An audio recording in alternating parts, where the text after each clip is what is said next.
오늘 우리가 읽을 하나님의 말씀은 요한복음 13장 36절에서 38절까지 말씀입니다. 우리 다 같이 한 목소리로 함께 읽도록 하겠습니다. 시몬 베드로가 이르되 주여 어디로 가시나이까? 예수께서 대답하시되 내가 가는 곳에 네가 지금은 따라올 수 없으나 후에는 따라오리라. 베드로가 이르되 주여 내가 지금은 어찌하여 따라갈 수 없나이까? 주를 위하여 내 목숨을 버리겠나이다. 예수께서 대답하시되 네가 나를 위하여 네 목숨을 버리겠느냐? 내가 진실로 진실로 내게 이르노니 닭 울기 전에 네가 3번 나를 부인하리라. 아멘. 기도합니다. 오늘도 하나님의 말씀을 우리가 전하고 듣습니다. 성령께서 우리 마음을 감동시켜 주시고 말씀에 힘을 얻게 도와주시고 소망이 있게 도와주옵소서. 예수님의 이름으로 기도했습니다. 아멘. 오늘은 예수님의 제자인 베드로가 주님을 3번씩이나 모른다고 부인한 것에 대해서 같이 은혜를 나누고자 합니다. 예수님은 3년 반 동안 제자들과 함께 있었고 이제 십자가를 앞두고 제자들에게 어디인가 가실 것을 말씀을 하시면서 내가 가는 곳에 너희가 지금은 따라올 수 없다라고 말씀을 하십니다. 주님의 말씀의 제자들은 아주 근심이 가득합니다. 그들은 예수님께서 너희는 내가 가는 곳에 올 수 없다라고 하셨을 때 그것이 바로 주님이 십자가에 달릴 골고다라는 사실을 모르고 단지 어디 멀리 가실 계획이 있는데 그것은 제자들이 함께 갈 수 없는 아주 깊은 산속이거나 위험한 곳이라고만 생각을 합니다. 그때 베드로가 나서서 이렇게 말합니다. 주여, 내가 지금은 어찌하여 따라갈 수 없나이까? 주를 위하여 내 목숨을 버리겠나이다 라고 말합니다. 아무리 먼 곳이라도 아무리 위험한 곳이라도 내 목숨이 위태로울지라도 끝까지 주님을 따라가겠다는 것입니다. 그러나 주님께서 제자들에게 내가 가는 곳에 너희는 올 수 없다고 하신 것은 너희는 연약해서 올 수 없다는 그런 의미가 아니라 내가 가는 곳에 너희는 절대로 함께 가서는 안 된다는 뜻으로 이 말씀을 하신 것입니다. 주님은 인류의 죄를 жил머지고 우리의 죄값을 대신 치르시기 위해 십자가를 지시는 것이지만 제자들은 주님의 말씀의 의중을 이해하지 못했습니다. 만일 베드로가 예수님이 가신다고 하는 곳이 인류의 죄를 지기 위해 속죄 제물로 드려질 골고다라는 사실을 알았다면 주님을 따라가겠다고 할 것이 아니라 주여 우리의 죄를 속죄하기 위해 십자가를 지시는 길 외에는 없습니까? 그 외에는 우리가 살 길이 없습니까? 라고 했을 것입니다.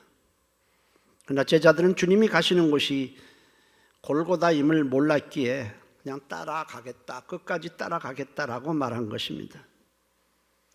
인간의 생각으로는 하나님의 뜻을 우리는 알 수가 사실 없습니다. 기도를 한다고 해서 알 수 있는 것도 아니고 하나님의 뜻을 알려면 말씀을 들어야 하고 성령께서 그 말씀의 뜻을 이해하게 해줘야 합니다. 그렇다고 해서 아무 때나 성령님께서 우리가 성경을 읽고 기도한다고 해서 아무 때고 성령을 깨닫게 해주시는 것이 아니라 적절한 때에 성령님께서 우리가 주님의 말씀이 어떤 뜻인지를 깨닫게 해주시는 것입니다. 그래서 주님은 자주 제자들에게 말씀하시길 너희가 지금은 내가 말한 말이 무슨 뜻인지를 알지 못하지만은 후에는 알게 될 것이라는 말씀을 하시곤 했습니다. 제자들은 주님의 말씀을 예수님이 죽으시고 부활하신 후에야 예수님이 가신다는 곳이 골고다라는 사실을 알게 됩니다. 베드로가 내 끝까지 주님을 따라가겠습니다라고 말한 것은 전적으로 인간의 생각에서 나온 것이지 주님의 뜻을 알고 한 말은 아니었습니다. 베드로는 주님을 끝까지 정말 따르려는 마음이 있었습니다. 이럴 경우 주님은 어떻게 해야 됩니까? 주님이 따라올 수 없다고 하는데도 끝까지 따라오겠다고 할 뿐 아니라 목숨을 잃는 한이 있더라도 따라오겠다고 할 때 주님은 어찌해야 합니까? 그러자 주님은 베드로에게 이렇게 말씀을 하십니다.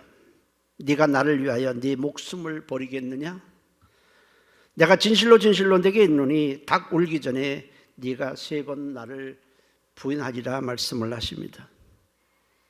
결국 주님이 말씀하신 대로 베드로는 끌려가신 예수님을 따라갔지만 말씀대로 3번씩이나 주님을 모른다고 부인하고 말았습니다.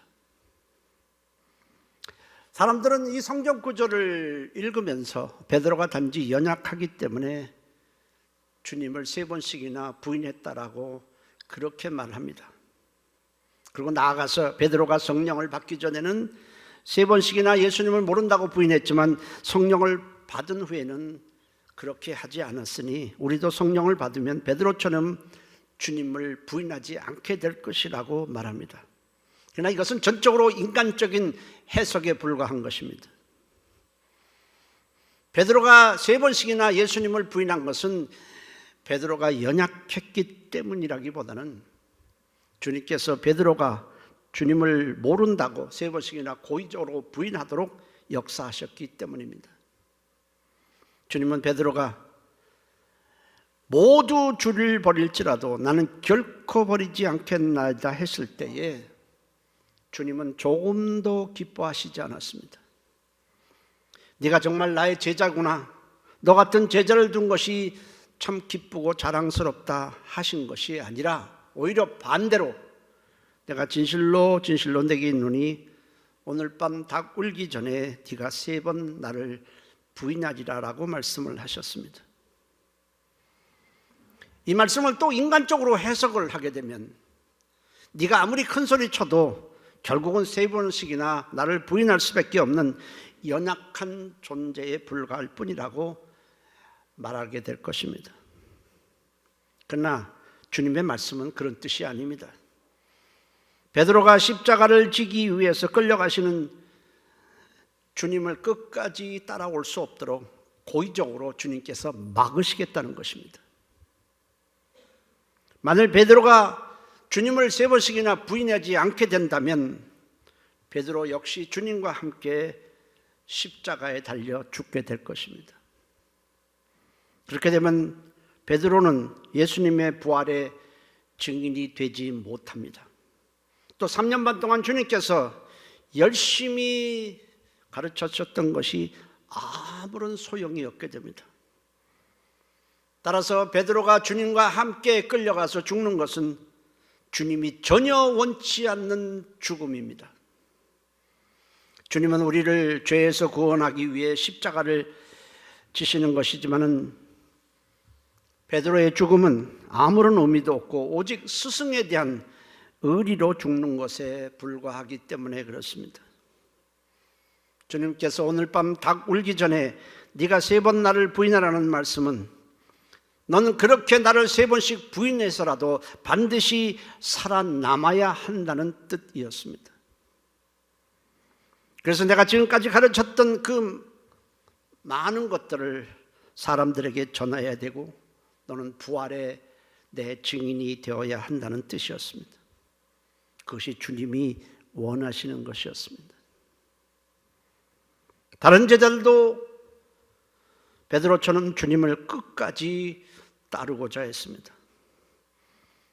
그들 역시 주님과 함께, 스승인 주님과 함께 모든 것을 끝까지 함께 하려고 했습니다. 그래서 사람들이 예수님을 잡으러 왔을 때 제자들 중 한 사람도 도망간 사람은 없었습니다. 가룟 유다가 군병들을 데리고 올 때에 그냥 온 것이 아니라 검과 몽둥이를 갖고 온 것은 예수님만 끌고 가기 위함이 아니라 예수님을 따른 12제자, 11제자도 함께 끌고 가기 위해서였습니다. 왜 검과 몽둥이를 가지고 왔느냐 하면 예수님을 끄고 갈 때에 제자들이 강하게 저항할 것을 예상했기 때문입니다. 문제는 만일 제자들이 예수님과 함께 잡혀간다면 예수님과 함께 죽임을 당하게 될 것입니다. 그것이 스승에 대한 의리의 죽음은 되겠지만은 주님의 뜻은 전혀 아닙니다. 주님은 그런 것을 원치 않습니다.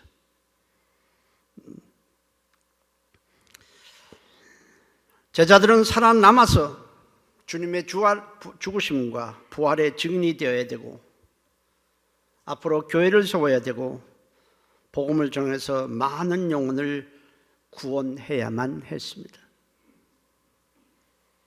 그때를 위해 주님은 제자들에게 부지런히 그 메시아 사역을 하면서 그 바쁜 시간을 쪼개서 제자들에게 말씀을 가르치셨는데 제자들이 주님과 함께 끌려가서 죽는다면 그동안 가르치셨던 것은 하나도 소용이 없게 됩니다. 때문에 주님은 제자들이 잡혀가지 않도록 사람들이 예수님과 제자들을 잡으러 왔을 때 갑자기 신적인 권능을 드러내신 후에 제자들로 하여금 그곳에서 빠져나가도록 하셨습니다. 요한복음 18장 3절 8절에 보면 가룟 유다가 군대와 대장들과 바리새인들에게서 얻은 아랫사람들을 데리고 등과 횃불과 무기를 가지고 그리로 오는지라. 예수께서 그 당할 일을 다 아시고 나아가 이르시되 너희가 누구를 찾느냐 대답하되 나사렛 예수라 하거늘 이르시되 내가 그니라 하시니라. 그를 파는 유다도 그들과 함께 섰더라. 예수께서 그들에게 내가 그니라 하실 때에 그들이 물러가서 땅에 엎드러지는지라. 이에 다시 누구를 찾느냐고 물으신데 그들이 말하되 나사렛 예수라 하거늘 예수께서 대답하시되 너희에게 내가 그니라 하였으니 나를 찾거든 이 사람들 곧 제자들이 가는 것을 용납하라 말씀을 하셨습니다. 갑자기 신적인 권능을 나타내니까 검과 몽둥이를 들고 있던 사람들이 갑자기 무릎을 꿇고 땅에 전부 엎드려졌습니다. 어떤 강한 힘이 그들을 짓누른 것입니다. 내 제자들이 여기서 나가도록 하라, 용납하라 그렇게 말씀하셨음에도 제자들은 모두 도망가지 않았습니다. 당연히 거기서 빠져나가야 되는데도 제자들은 그 자리에 있었습니다. 베드로 역시 도망갈 생각은 하지 않고 검을 가지고 대제사장의 종인 말고의 귀를 베어서 땅에 떨어뜨렸습니다. 막 피가 흐르고 막 그 사람은 귀가 떨어졌다고 소리를 치고 아마 그랬을 것입니다. 다른 제자들도 한 사람도 도망가지 않고 베드로와 마찬가지로 예수님을 지키고자 했습니다. 그들 중에 한 사람도 스승을 두고 도망갈 비겁자들은 한 사람도 없었습니다. 그때 주님은 땅에 떨어진 말고의 귀를 다시 들어다가 귀가 떨어졌다 피가 흐른다고 소리치던 이 말고에 다가가서 귀를 다시 붙여주시면서 이렇게 말씀을 하셨습니다. 마태복음 26장 51절 54절에 이 예수께서 이르시되 베드로를 향해서 말씀합니다. 네 칼을 도로 칼집에 꽂으라. 칼을 가지는 자는 다 칼로 망하느니라. 나는 내가 내 아버지께 구하여 지금 12군단 더 되는 천사를 보내시게 할 수 없는 줄로 아느냐. 내가 만일 그렇게 하면 이런 일이 있으리라. 그 십자가에 죽을 것이라는 이 말씀이 성경이 어떻게 이루어지겠느냐 하셨습니다. 그리고는 제자들에게 이곳에서 나가라 말씀을 하시고 제자들이 모두 그것을 빠져나가도록 그렇게 하셨습니다. 제자들이 나가는데도 예수와 제자들을 함께 잡으러 온 자들은 자신들의 눈앞에서 제자들이 도망가는 것을 뻔히 보고 있으면서도 꼼짝할 수가 없었습니다. 보이지 않았던 강한 힘이 그들을 꼼짝 못하도록 누르고 있었기 때문입니다. 주님은 제자들이 안전하게 그것을 다 빠져나간 것을 확인하신 후에 신적인 권능을 거두시고 십자가를 지시기 위해서 끌려가셨습니다. 주님께서 베드로로 하여금 3번씩이나 주님을 부인하도록 하신 것은 쉽게 풀이하면 이렇습니다. 엄마가 어디를 가야 합니다. 좀 비유가 그렇지만은 어떤 누명을 쓰고 엄마가 감옥에 들어가야 합니다. 그래서 엄마가 아이에게 말합니다. 엄마가 어디 멀리 가야 하니까 너는 나를 따라오면 안 돼. 집에 있어야 돼. 거기는 네가 갈 수 없는 곳이야. 그 말을 할 때 아이가 어떻게 반응하겠습니까? 그래요? 잘 가세요? 이러겠습니까? 아이는 아니에요. 엄마를 난 따라갈 거예요. 엄마랑 떨어질 수는 없어요. 엄마를 어디 갔는지 난 따라갈 거예요. 라고 말할 겁니다. 그럴 때는 엄마는 어떻게 해야 됩니까? 아이가 따라오지 못하도록 조치를 취하게 될 것입니다. 때려서라도 오지 못하게 하든지 누구한테 아이를 붙들라고 하든지 할 것입니다. 지금 상황이 그렇습니다. 주님은 잡혀가시기 전 제자들이 무사히 빠져나갈 수 있도록 다 해주셨지만은, 그러나 그 중에서 베드로와 요한은 스승을 놔두고 멀리 도망갈 수만은 없었습니다. 그래서 사도 요한과 함께 끌려가시는 예수님을 따라가는데, 사람들이 예수님을 대제사장 안나스의 집으로 끌고 들어갑니다. 자, 대제사장 집에 들어간다는 것은 사실은 베드로로서는 불가능합니다. 그러나 사도 요한의 아버지가 대제사장 집에 생선을 평소 납품했던 관계로 이 사도 요한 역시 안나스의 집에 있는 사람들과 안면이 있었기 때문에 쉽게 들어가게 됩니다. 그런 다음 사도 요한이 문지기에게 말을 해서 베드로도 함께 들어올 수 있도록 해 주었습니다. 이건 성경에 기록된 내용입니다. 그런데 문제가 발생합니다. 지금 이때가 밤입니다.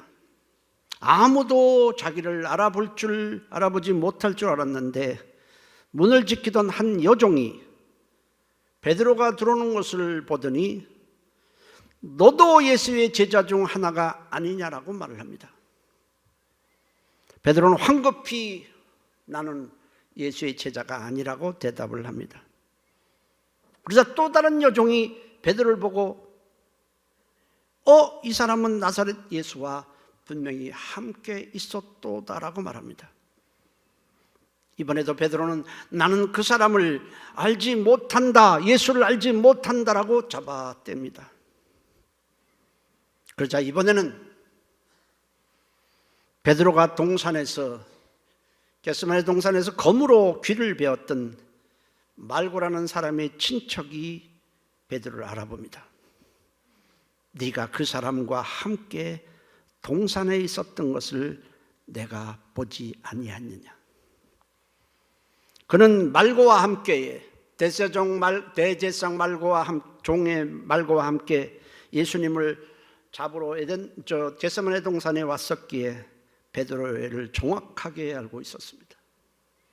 그러자 베드로는 너무 놀란 나머지 맹세코 나는 그 사람을 모른다고 잡아댔습니다. 갑자기 일어난 일로 베드로는 3번씩이나 예수를 부인하고 말았습니다. 그때 닭이 울었고 베드로는 저 멀리 떨어진 주님과 눈이 마주쳤습니다. 그때 베드로는 닭이 울기 전 네가 나를 3번 부인하라 했던 주님의 말씀이 생각나서 밖에 나가서 통곡을 했습니다. 누가복음 22장 61절 62절에 주께서 돌이켜 베드로를 보시니 베드로가 주의 말씀 곧 오늘 밤 닭 울기 전에 네가 3번 나를 부인하리라 하심이 생각나서 밖에 나가서 심히 통곡하니라. 이 부분에서 우리는 좀 생각해 볼 필요가 있습니다. 한 사람도 아니고 3사람씩이나 베드로에 대해서 확신을 가지고 저 사람도 예수의 제자라고 지목을 했다면 당연히 베드로를 끌고 가야만 정상입니다. 적당히 한 것이 아닙니다. 너 예수의 제자 맞아. 너 에덴 동산에 있을 때 말고의 귀를 베었잖아. 정확하게 지목을 했다면 당연히 끌고 가야 합니다. 그러나 그들은 베드로를 붙잡지 못했습니다. 그것은 베드로가 강하게 예수님을 모른다고 3번씩이나 부인했기 때문이 아니라 주님께서 그들의 마음을 혼미케 하여 확신을 갖지 못하게 역사하셨기 때문입니다. 베드로가 3번씩이나 예수를 모른다고 부인한 것은 베드로가 주님과 함께 십자가에 달려 죽지 못하게 하기 위한 주님의 조치요, 주님의 배려였습니다. 사람들이 베드로의 말만 듣고 그냥 돌아가도록 해둔 것은 주님께서 그들의 마음을 주장하셨기 때문에 가능했던 일입니다. 주님께서 겟세마네 동산에서 제자들이 잡혀가지 않도록 신적 권능을 나타내신 것과 베드로가 3번씩이나 예수님을 부인하도록 하신 것은 같은 차원이고 같은 맥락이었습니다. 베드로는 3번 예수님을 부인한 후에 닭이 울자 예수님과 눈을 마주쳤습니다. 주님은 베드로가 3번 부인한 것을 좀 먼 발치에서 보고 계셨습니다. 그 순간 주님이 어떤 눈으로 베드로를 바라보셨을까 궁금해지기도 합니다. 아마도 베드로야, 너는 지금 잡혀서 나와 같이 십자가에 죽으면 안 돼. 너는 3번씩이나 나를 부인해서라도 반드시 살아남아야 한다. 내가 너에게 3번 나를 부인할 것이라고 말한 것이 무슨 뜻인지 훗날 너는 알게 될 것이다 하며 사랑의 눈으로, 안타까운 눈으로 베드로를 바라보셨을 것입니다. 물론 베드로는 주님의 마음을 제대로 헤아리지 못했을 것입니다. 베드로가 통곡한 것은 닭 울기 전에 네가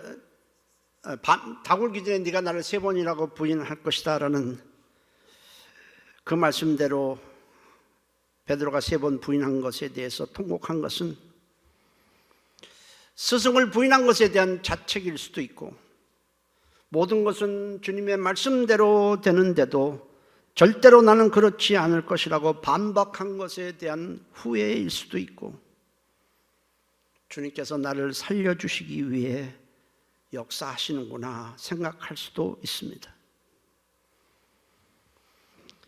훗날 제자들은 예수님이 골고다에서 십자가에 달리시는 것을 보고는 주님께서 가신다고 했던 곳이 바로 이곳이었구나 라는 것을 깨달았을 것입니다. 너희가 나를 따라올 수는 없다라고 말씀한 곳이 바로 이 골고다였구나 라는 것을 훗날 저들은 깨달았을 것입니다.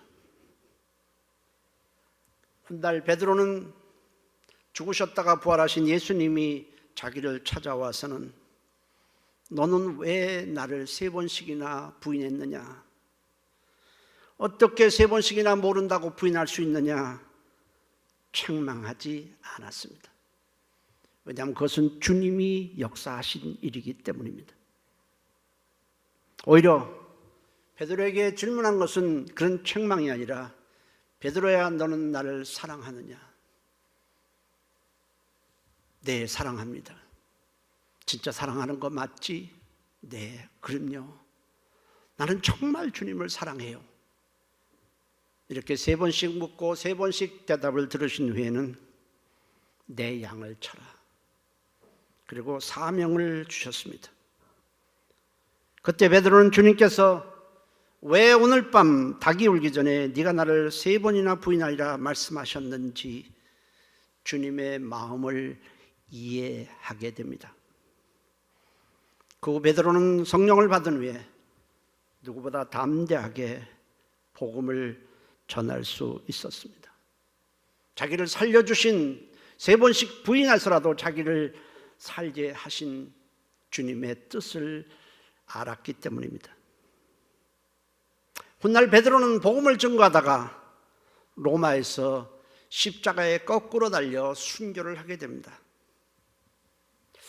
여러분들도 아마 보신 사람들 꽤 있을 텐데 코바디스라는 기독교 영화가 있습니다.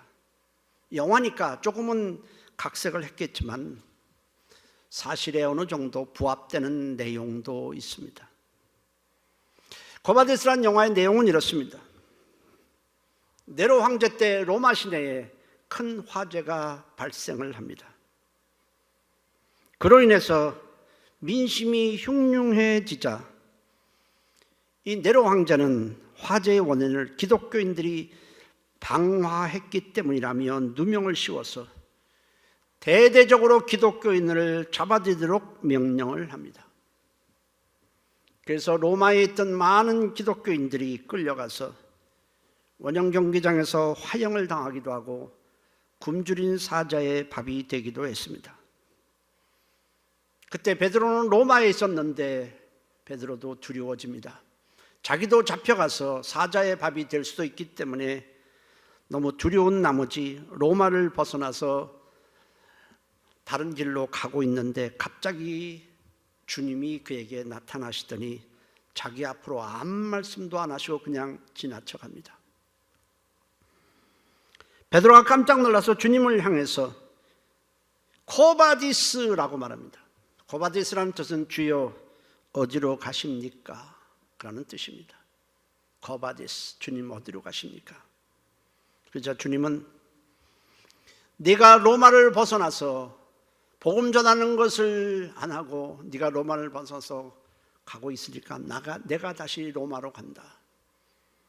그래서 너 대신 십자가에 달리기 위해서 내가 가고 있다고 하자 베드로는 정신이 번쩍 들어 로마로부터 벗어나던 그 길을 돌려서 다시 로마로 들어가 복음을 전하다 붙잡혀 십자가에 거꾸로 매달려 결국 순교를 하게 됩니다. 베드로가 주님과 함께 나는 죽겠습니다. 목숨을 내놓고라도 주님을 따르겠습니다 했을 때는 주님께서 못하게 막으셨습니다. 3번 부인해서라도 죽지 못하도록 하셨습니다. 그랬던 주님께서 이제는 죽지 않으려고 도망가고 있는 베드로를 다시 로마로 들어가서 복음을 증거하다가 순교하도록 하셨습니다. 그것은 베드로가 순교하는 것이 바로 주님의 뜻이었기 때문입니다.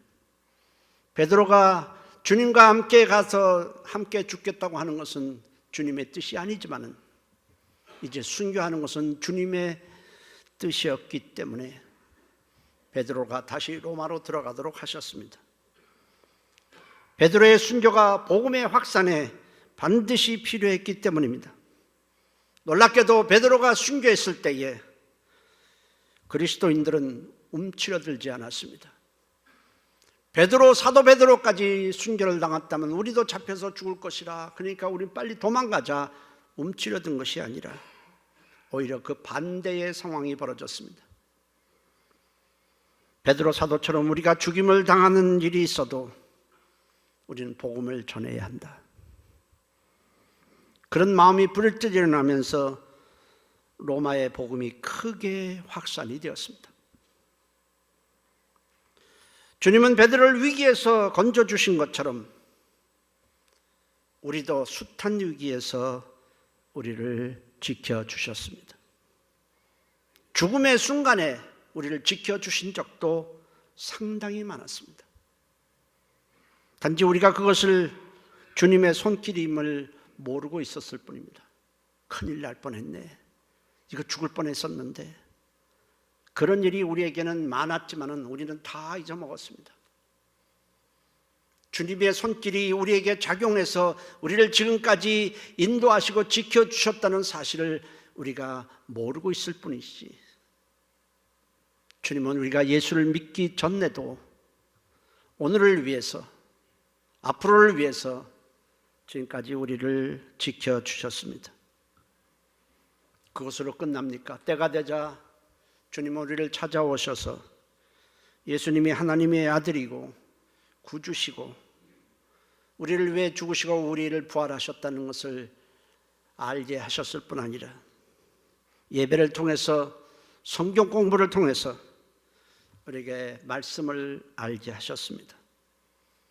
그리고 성령님까지 보내주셨습니다. 그렇게 하신 이유가 뭘까요? 베드로처럼 남은 인생 주님의 뜻을 따라 살도록 하기 위함인 것입니다.